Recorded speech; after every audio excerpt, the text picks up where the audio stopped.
Hi friends, welcome back to NCERT in Telugu.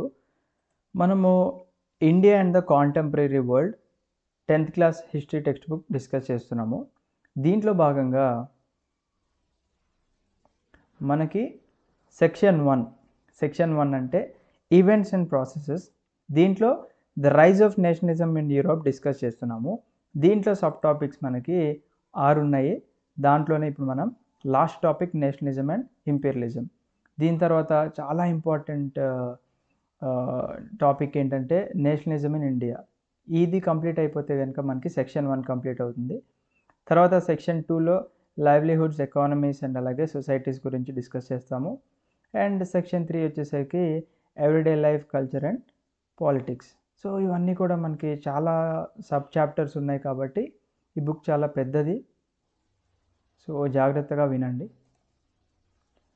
So the rise of nationalism in యూరోప్లో last topic nationalism and imperialism. So ఈ టాపిక్స్లో starting నుంచి మనము nationalism అంటే ఏంటో విన్నాం.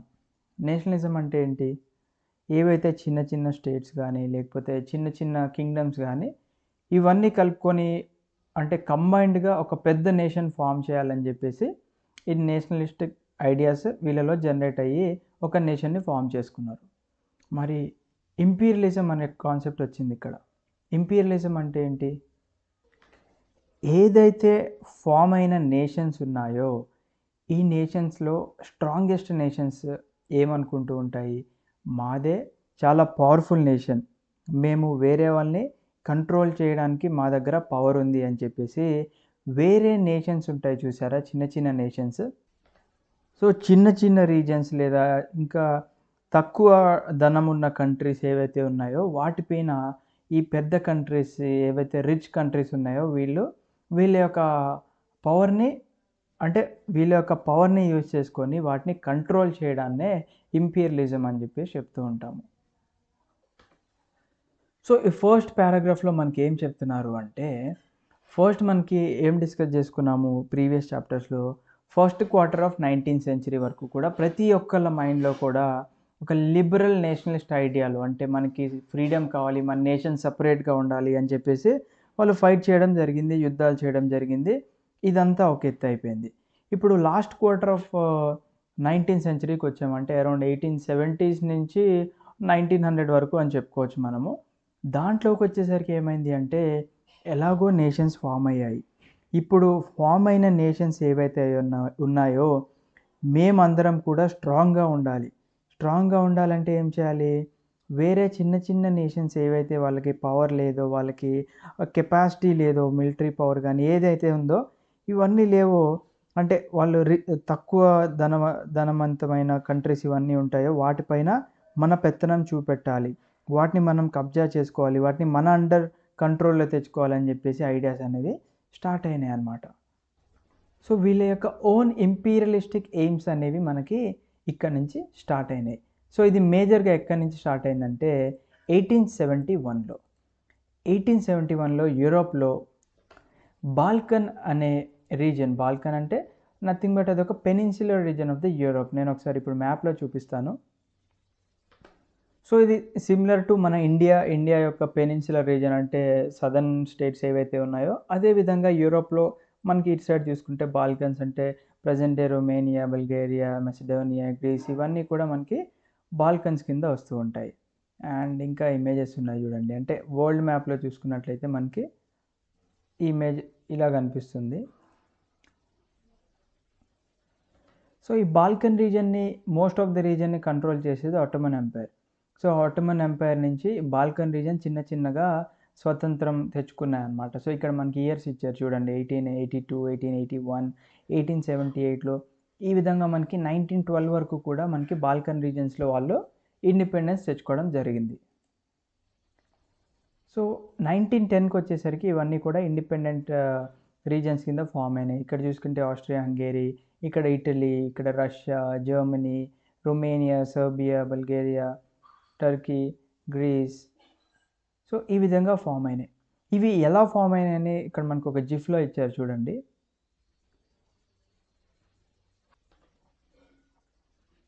సో ఒక్కసారి రిఫ్రెష్ చేస్తాను చూడండి.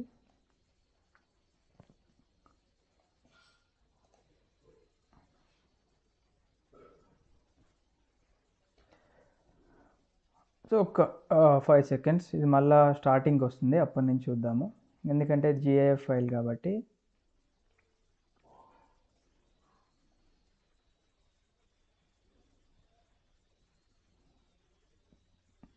సో ఇక్కడ చూడండి, మనకి ఇయర్ చేంజ్ అయ్యే కొద్దీ ఈ సపరేట్ నేషన్స్ ఎలా ఫామ్ అవుతున్నాయి మనకి కనిపించినాయి.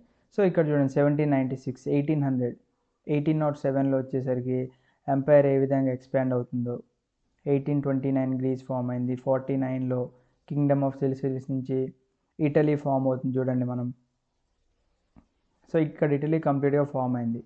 నెక్స్ట్ ఇక్కడ బాల్కన్ రీజన్స్లో ఏ విధంగా ఫామ్ అవుతుందో చూడండి ఒకసారి.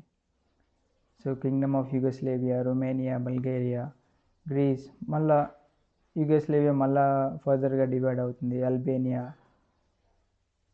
సో యుగోస్లేవియా నుంచి మనకి క్రొయేషియా ఫామ్ అయింది.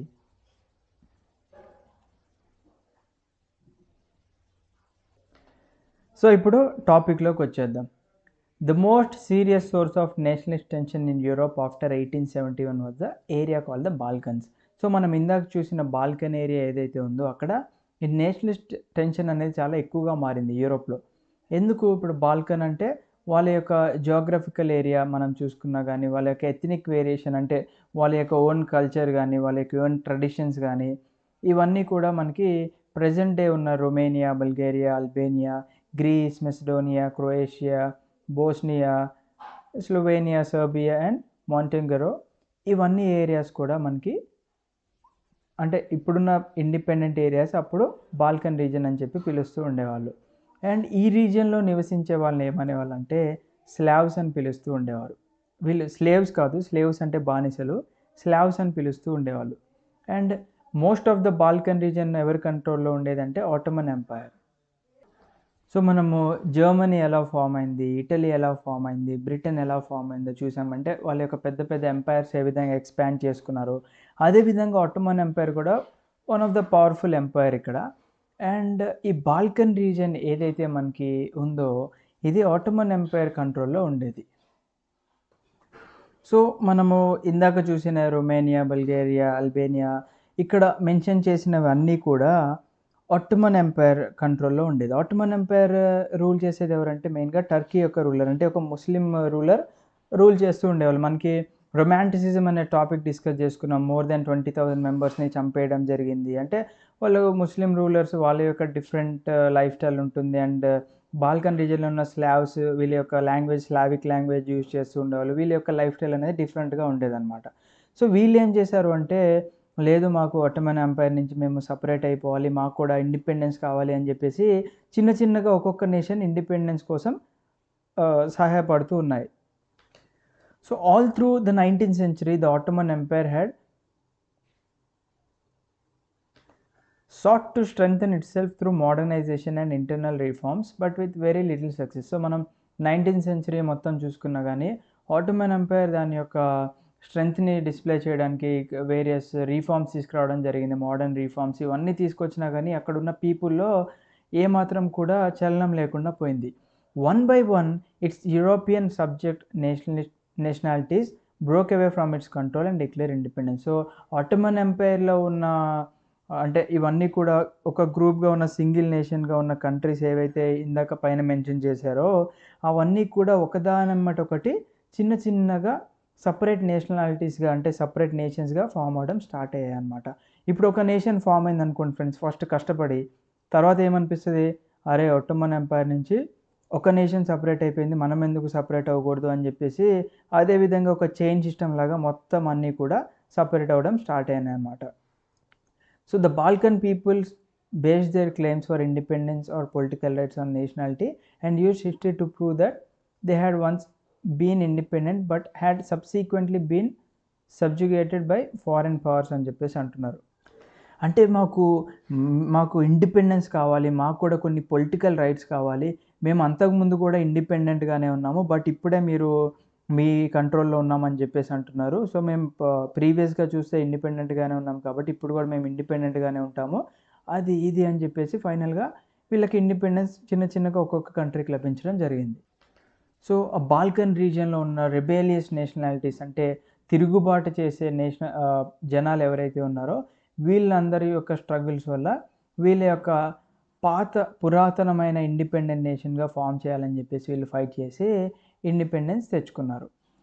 As different Slavic nationalities struggle to define their identity and independence, the Balkan area become an area of intense conflict. So ఒక స్లేవిక్ నేషన్ అంటే అనుకోవచ్చు, బట్ ఇక్కడ ప్రతి ఒక్క స్లేవిక్ నేషన్ అంటే ఒకదానెమ్మట ఒకటి మాకు కావాలి ఇండిపెండెన్స్ అని చెప్పేసి ఫైట్ చేసుకున్నారు. ఇండిపెండెన్స్ అంటే ఇప్పుడు అవన్నీ కలిసి ఉన్నాయి కాబట్టి వాళ్ళు ఏమనుకుంటారు, ఇండిపెండెంట్గా ఉండాలి అనుకున్నప్పుడు ఎవరైనా స్వార్థం ఏముంటుంది ఫ్రెండ్స్ ఇక్కడ. కొంచెం ఇప్పుడు ఫర్ ఎగ్జాంపుల్ నా మౌస్ పాయింటర్ అబ్జర్వ్ చేయండి, ఇది మొత్తం కలిపి బాల్కన్ నేషన్ అనుకుందాం.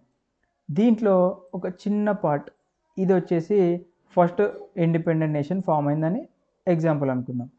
నెక్స్ట్ నేషన్ ఏమనుకుంటుంది, లేదు అది కొంచెం ఫామ్ అయింది, మనం ఇంకా కొంచెం మన ఎంపైర్ని ఎక్స్పాండ్ చేసుకొని మన యొక్క పొలిటికల్ అండ్ ఎకనామికల్గా స్ట్రాంగ్ ఉండాలి కాబట్టి మనం చాలా పెద్ద ఏరియాని ఆక్యుపై చేస్తే బాగుంటుంది అని చెప్పేసి ఒక్కొక్క నేషన్ అలా ఫీల్ అవుతూ ఉంటాయి కదా. సో అదే విధమైన ఫీలింగ్తో మనకి ఇక్కడ కాన్ఫ్లిక్ట్స్ అనేవి స్టార్ట్ అయినాయి.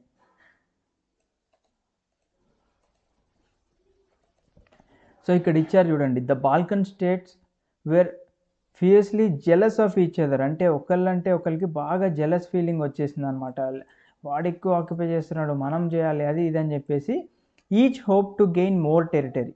అంటే నాకు ఎక్కువ టెరిటరీ కావాలంటే నాకు ఎక్కువ కావాలి అని చెప్పేసి వీళ్ళు కొట్లాట్లు జరుపుకుంటూ ఉండేవాళ్ళు అనమాట. Matters were further complicated because the Balkans also become the sense of big power rivalry.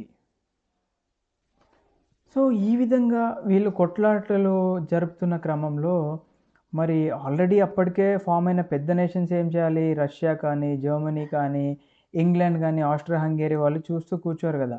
అరే ఈ బాల్కన్ రీజియన్లో సంథింగ్ ఈజ్ గోయింగ్ ఆన్ అని చెప్పేసి వీళ్ళు ఏం చేశారు, ఆ బాల్కన్ రీజియన్ అనేది మనము చూసాము పెనిన్సులర్ రీజియన్ కాబట్టి అక్కడ ట్రేడ్కి ఎక్కువగా ఛాన్స్ ఉందన్నమాట. సో మరి పెద్ద కంట్రీస్ ఏదైతే పెద్ద నేషన్స్ ఫామ్ అయినాయో వీళ్ళు ఊరుకోరు కదా, అరే ఈ బాల్కన్ రీజియన్ మీద మనమే కంట్రోల్ తెచ్చుకున్నట్లయితే మనము యూరోప్లో సదర్న్ పార్ట్ మొత్తం మన కంట్రోల్లోనే ఉంటుంది కదా అని చెప్పేసి ఇప్పుడు ఈ ఫైట్లో పెద్ద పెద్ద నేషన్స్ కూడా దిగాయి అనమాట. Russia, Germany, England and Austria Hungary కూడా బాల్కన్ రీజియన్ పైన పెత్తనం చెలాయించడానికి వచ్చాయి. సో బాల్కన్ యుద్ధాలు జరిగేటప్పుడు ఏమైంది, during this period there was intense rivalry among the European powers over trade and colonies as well as naval and military might. So ఇలాంటి Balkan wars జరిగేటప్పుడు ఏమైందంటే అప్పట్లో ట్రేడింగ్కి కానీ లేకపోతే కాలనీస్ ఎక్స్పాన్షన్ కానీ లేకపోతే నేవల్ అండ్ మిలిటరీ వాళ్ళకి అదంతా కూడా ఆశ పుట్టిందనమాట. ఇవన్నీ ఏరియాస్ని మనం ఆక్యుపై చేస్తే ఇక్కడున్న కాలనీస్ మనకే దక్కుతాయి, అక్కడున్న మిలిటరీ అండ్ నేవల్ బేసెస్ కూడా మనమే పొందవచ్చు అని చెప్పేసి. సో ఆ విధంగా పెద్ద పవర్స్ కూడా ఎంటర్ అవ్వడం జరిగింది. సో ఇక్కడ ఇచ్చారు చూడండి, each power Russia, Germany, England, Austria Hungary was keen on countering the hold of other powers over the Balkans and extending its own control over the area. Okay, so this led to a series of wars in the region and finally the First World War. మీరు ఒక్కసారి ఈ video చూసే ముందు ఖచ్చితంగా 9th class history అనేది చూడాలి. ఎందుకంటే 9th class history చూడకోకుండా 10th క్లాస్ హిస్టరీ చూస్తే కనుక మీకు ఏమీ అర్థం కాదు.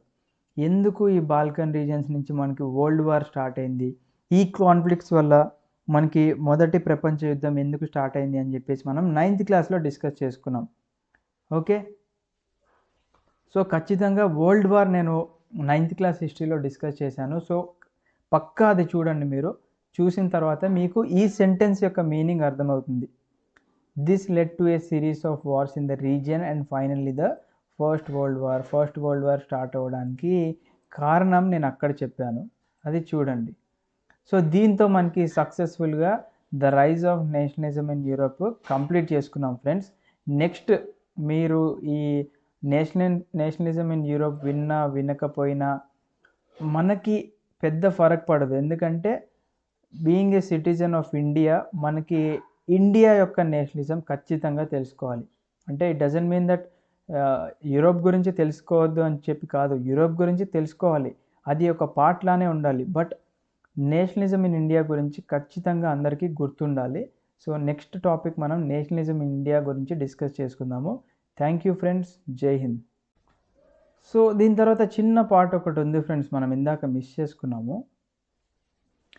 ఏంటి అంటే ఇక్కడ nationalism aligned with imperialism led Europe to disaster in 1914. అంటే నథింగ్ బట్ ఈ నేషనలిజం నుంచి ఈ ఇంపీరియలిజం అనే కాన్సెప్ట్ వాళ్ళకి ఎప్పుడైతే వాళ్ళ మైండ్లో వచ్చిందో, అంటే ఏరియాస్ని, చిన్న చిన్న ఏరియాస్ని డామినేట్ చేయాలి అన్న ఐడియా ఎప్పుడైతే వచ్చిందో, అది 1914లో ఒక డిజాస్టర్గా మారింది. అంటే 1914 అంటే మనకి ఏం గుర్తొస్తుంది? మొదటి ప్రపంచ యుద్ధం. Yes, the first world war జరగడం స్టార్ట్ అయింది. But meanwhile, many countries in the world which had been colonized by the European powers in the 19th century began to oppose imperial domination. So మన వరల్డ్లో distribute అయిన European colonies ఏవైతే ఉన్నాయో అవన్నీ కూడా ఈ ఇంపీరియల్ డామినేషన్ అనేది మాకు వద్దు, అసలు ఈ ఇంపీరియలిజం అనే కాన్సెప్ట్ మాకు వద్దు అని చెప్పేసి వాళ్ళు ఫైట్ చేయడం జరుగుతుందన్నమాట. సో దీనికోసమే మనకి యాంటీ ఇంపీరియల్ మూమెంట్స్ స్టార్ట్ అయినాయి. ఎవరిలో స్టార్ట్ అయినాయి? జనరల్గా నేషనలిస్ట్లో స్టార్ట్ అయినాయి. ఎందుకంటే మేము ఇంత స్ట్రగుల్ చేసి మేము ఒక ఇండిపెండెంట్ నేషన్ స్టేట్ని ఫామ్ చేసుకున్నాము, ఇప్పుడు మీరు వచ్చేసి మా టెరిటరీస్ని ఎనెక్స్ చేసుకుంటాము అంటే మేము లెస్ పవర్ఫుల్ అని చెప్పేసి మమ్మల్ని మీరు ఆక్యుపై చేసుకొని మా మీద మీరు పెత్తనం చూపించడం అనేది కరెక్ట్ కాదు అని చెప్పేసి వీళ్ళలోకి ఈ ఐడియా అనేది రావడం జరిగింది. సో ఈ యూరోపియన్ ఐడియాస్ ఆఫ్ నేషనలిజం ఏవైతే ఉన్నాయో ఇవన్నీ కూడా ఆల్ ఓవర్ ద వరల్డ్ జనాల్లో ఈ యొక్క భావన అనేది స్టార్ట్ అయింది. అక్కడ ఇండిపెండెంట్ నేషన్ ఫామ్ అయినాయి, మనకు కూడా ఫామ్ చేసుకోవాలి అని చెప్పేసి వీళ్ళు కూడా అనుకున్నారు అనమాట. సో ఇది